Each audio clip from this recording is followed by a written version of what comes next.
Até agora, em nossos 5 vídeos já transmitidos do nosso mini curso, observamos que nos capítulos de 4 a 11, João nos mostra que todos os acontecimentos passados, presentes e futuros estão nas mãos de Deus. Ele dirige e ordena todas as coisas.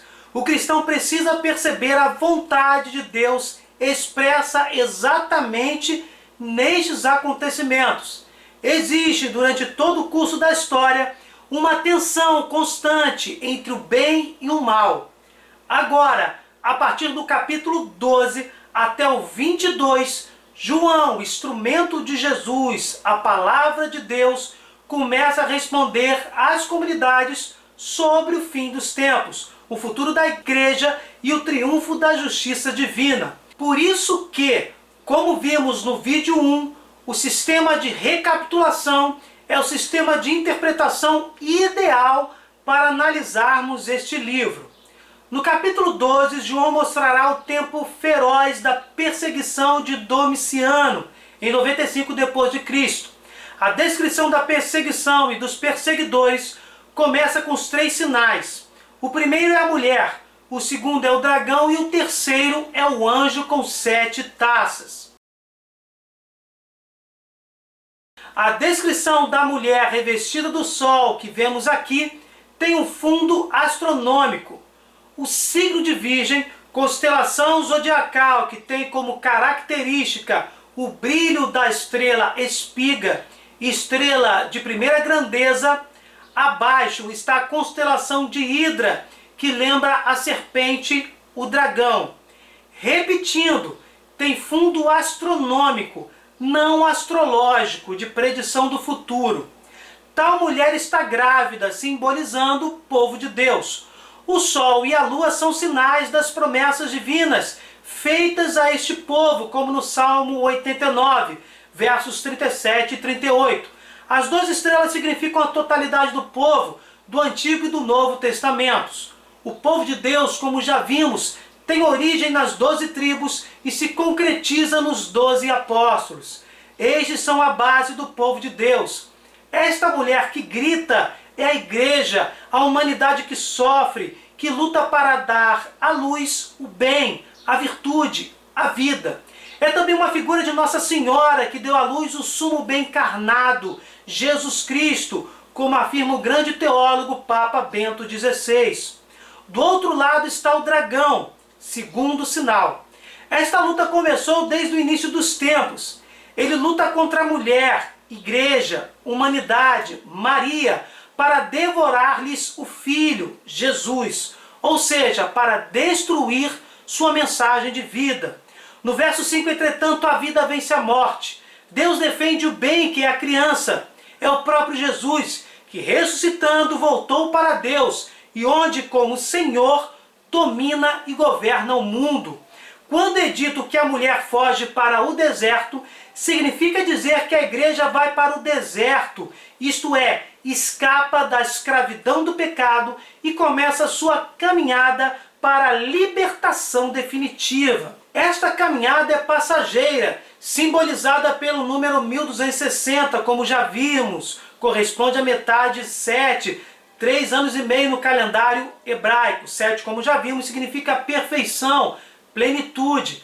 Esta passagem também pode significar que Maria recebeu de Deus a graça de não ser tentada pela serpente, nem ter o pecado original, indo para um lugar preparado por Deus. E muitos veem aqui uma alusão à Assunção, como consequência da Imaculada Conceição afirmada em Lucas 1, verso 28. Enfim, no verso 7 o diabo é derrotado. É chamado de Satanás, isto é, o acusador. Este acusador perdeu a luta, sendo expulso do céu pelo arcanjo Miguel, como está no capítulo 10 de Daniel. Miguel é descrito por Daniel exatamente como o mensageiro de Deus, que vencerá a batalha final, após a qual acontecerão os tempos messiânicos. Tudo se encaixa, Daniel e o Apocalipse de São João. Porém, apesar do demônio ter sido derrotado, poderá agir durante a caminhada da igreja no mundo. Como vimos no verso 6, isso é um tempo limitado de 1260 dias, que é o tempo da caminhada da igreja. A imagem do dragão perseguindo a mulher, que começa no verso 13, é muito famosa. Significa que a perseguição à igreja se concretiza. A ação do demônio é uma realidade. Deus já venceu o demônio no começo do mundo e só lhe permite agora testar a igreja no tempo de sua caminhada. Satanás se volta contra a igreja católica. O Pai a protege com as duas asas de águia, expressão que designa exatamente proteção divina, como podemos ver em Êxodo 19, verso 4, e Isaías 40, 31. O vômito, no verso 15, significa que ocorre uma torrente de perseguições contra a igreja. Tal rio de perseguição é o Império Romano. Contudo, tal perseguição também é ideológico-religiosa.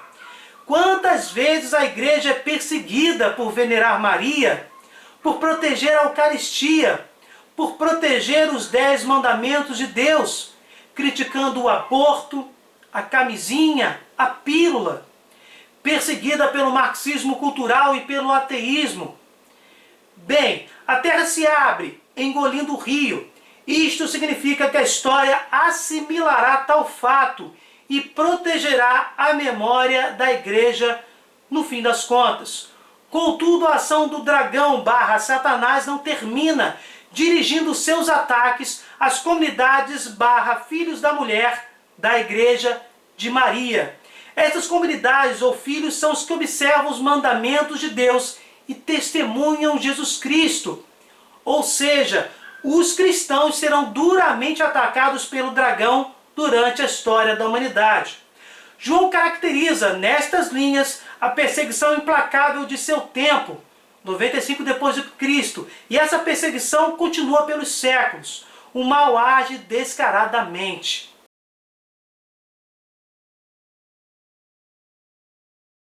O capítulo 12 sintetiza toda a caminhada cristã. Os capítulos 13 e 14 concretizam historicamente esta caminhada, exemplificada na tensão entre o bem e o mal. Esta concretização histórica é o próprio embate entre o Império Romano e a comunidade cristã no ano de 95. Neste capítulo 13 vemos as famosas figuras das bestas do Apocalipse. A primeira besta é o Império Romano, relatado nos versículos de 1 a 8. E a segunda são as falsas ideologias, o imperador e os falsos profetas, mostrados nos versículos de 11 a 17. Nos primeiros 4 versos, o Império Romano é descrito como uma besta. A besta é símbolo do poder tirânico, retirado nas imagens usadas simbolicamente pelo profeta Daniel para designar os reinos da terra, poderosíssimos, mas passageiros. Vemos isso em Daniel 7. A besta vem do mar, que é símbolo da hostilidade, do mal, da confusão. Os 10 chifres lembram o poder. As 7 cabeças lembram as 7 colinas de Roma e 7 imperadores. Os diademas significam as cabeças coroadas, os imperadores. Lembram a idolatria dos imperadores que se faziam de deuses, augustos.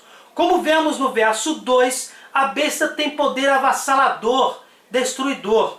Nos versos 3 e 4, João lembra que uma das cabeças foi ferida, mas curada e admirada por toda a terra. As cabeças lembram os imperadores. Estes versos recordam a crendice popular da época que dizia que Nero, depois de morto, ressuscitaria e se alistaria nos exércitos partos, antigo povo cita, inimigo dos romanos, para lutar contra o império. Já outra versão popular dizia que Nero ressuscitou na pessoa de Domiciano. Enfim, Nero estava morto, mas continuava vivo nas pessoas de seus sucessores, não como uma reencarnação, mas nas atitudes similares de perseguição aos cristãos.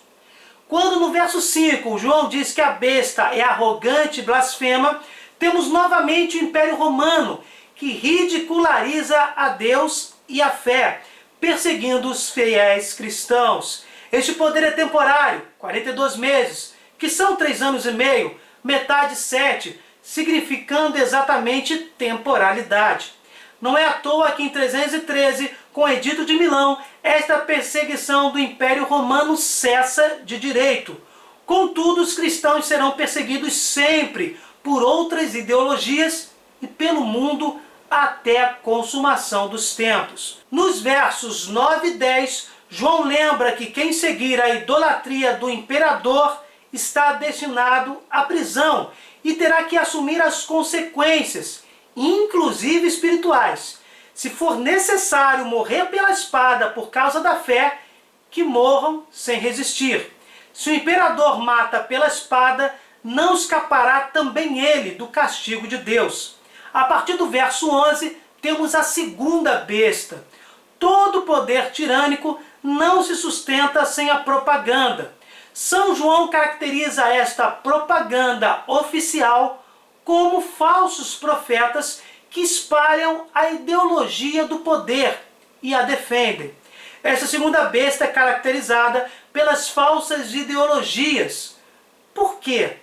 Parecem cordeiros, mas são dragões, lobos por dentro, encarnam a falsidade, parecem ser coisas de Deus, fazem até milagres, que são falsos, mas causam a admiração do povo. O verso 12 quer dizer que a primeira besta, o Império Romano, ou poder do mal, tem como manifestação no mundo a segunda besta.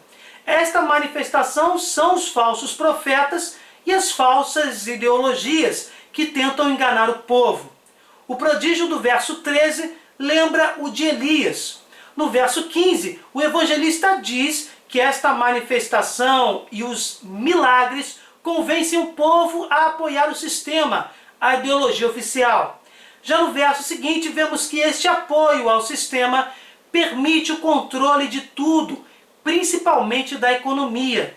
Em todos os lugares e em todas as cabeças, a ideologia consegue fixar a imagem do seu ídolo, sinal na mão direita e na fronte. O regime é sustentado e a ideologia anticristã é mantida, com o interesse dos grupos dominantes preservado. E tais grupos, como vemos, atualmente defendem o aborto, o ateísmo, a cultura de morte, a homossexualidade e tantas atitudes imorais e anticristãs. Enfim, este poder idólatra, absolutista, dominador, na época de João, era concretizado em um homem e designam-o com o número 666. Sobre este número já falamos em nosso minicurso. Pode designar Nero ou Domiciano, grandes perseguidores dos cristãos. Como vimos então, o poder tirânico está simbolizado na primeira besta. Não era somente o Império Romano pagão do tempo de João. Está vivo e atua nos nossos tempos também.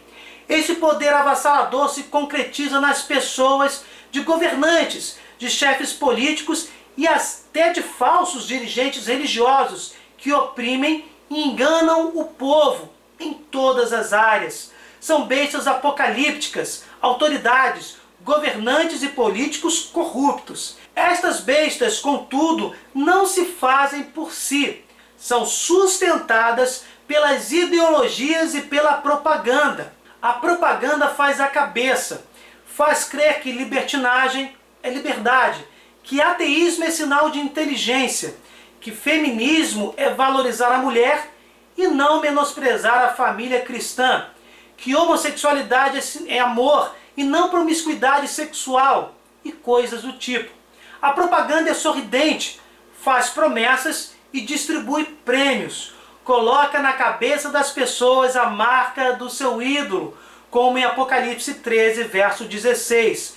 Quem não aceitar a propaganda do sistema oficial é marginalizado, perseguido, assassinado, considerado alienado, atrasado.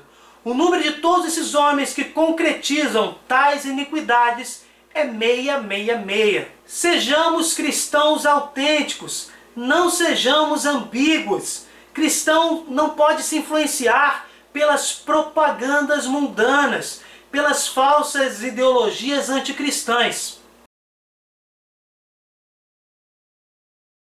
Aqui o cordeiro é destacado. É o símbolo das comunidades que são fiéis e que resistem ao poder do império, como observamos nos primeiros 5 versículos deste capítulo 14.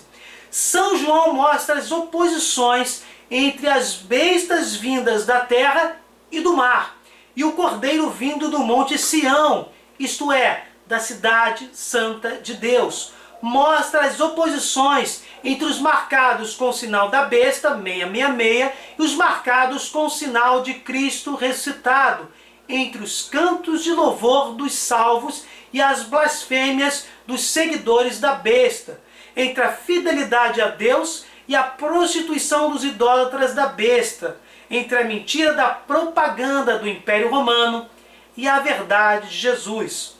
Nos primeiros versículos é mostrada a força do poder da luz contra a força das trevas, exibida no capítulo anterior.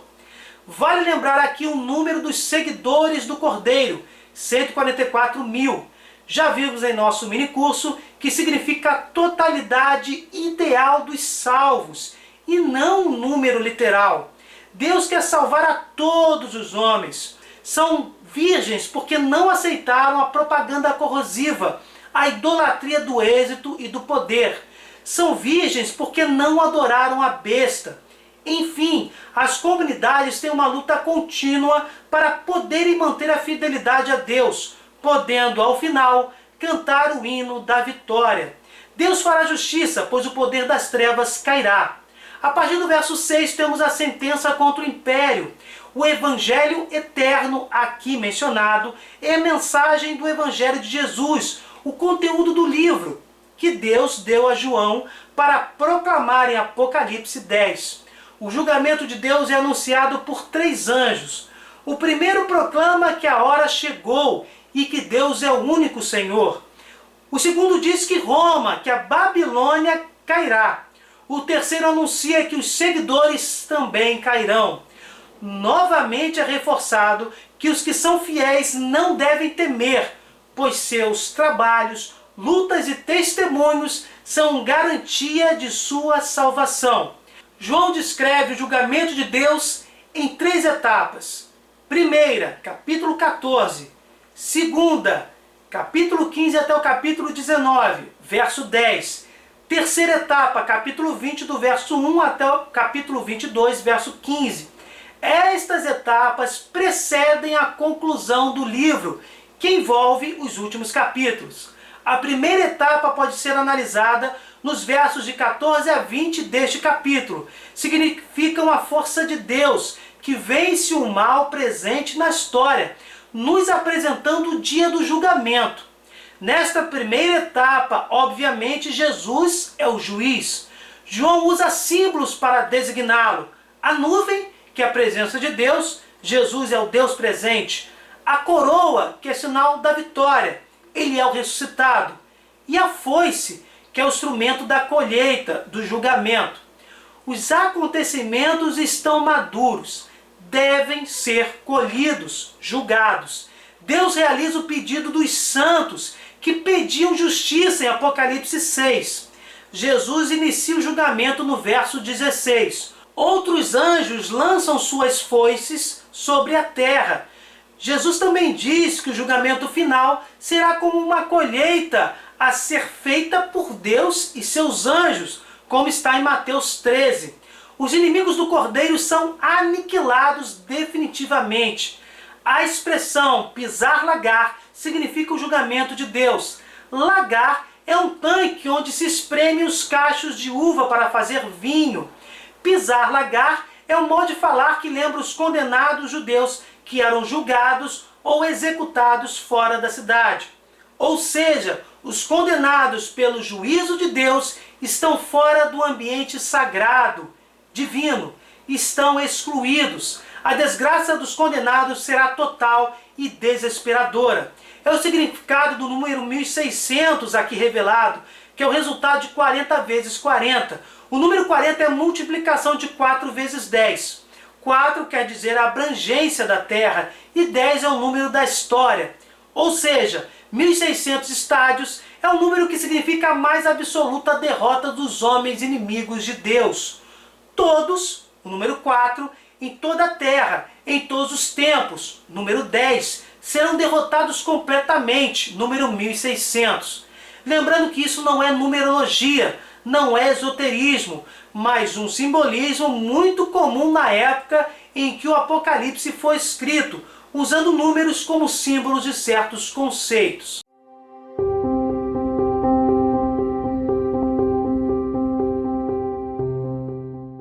Enfim, o cristão não pode ser indefinido, tem que fazer algo para melhorar o mundo, reagir diante da guerra, da cultura de morte, da corrupção, das inverdades, da idolatria. Deve lutar, não deve ser covarde. Esta atitude ajuda os poderosos a se manter no poder, ajudam a iniquidade a triunfar sobre a justiça e ajudam as heresias e as imoralidades a sobreviverem pelos tempos. Bem, gente, se vocês gostaram de nossa 6ª aula de nosso mini curso do Apocalipse, deixem o seu like, compartilhem, se inscrevam no canal, fiquem com Deus, desculpe qualquer coisa e até o próximo vídeo.